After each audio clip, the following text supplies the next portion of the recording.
Hari ni Vicoty River Hiace van yang ada gear auto.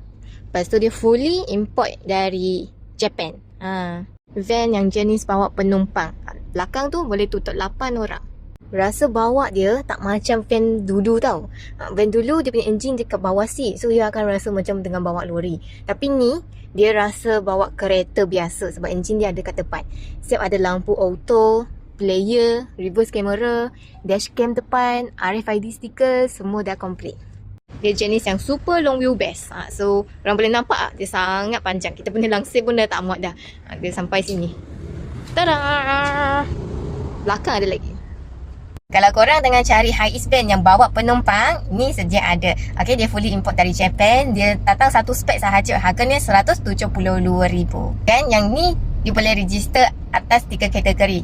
Atas individual boleh, company private boleh, ataupun commercial. Dan sekarang waiting period dia sudah tak lama sangat lah. Dia based on siapa cepat booking, siapa akan dapat dulu. Maybe dalam 3, 4, 5 bulan pun sudah boleh dapat. Ada yang berminat, boleh WhatsApp Vico terus. Setia membantu, tolong korang dapatkan kereta. Apa yang nak tahu, komen je dekat bawah ataupun WhatsApp Vico lagi cepat reply. Okay, bye.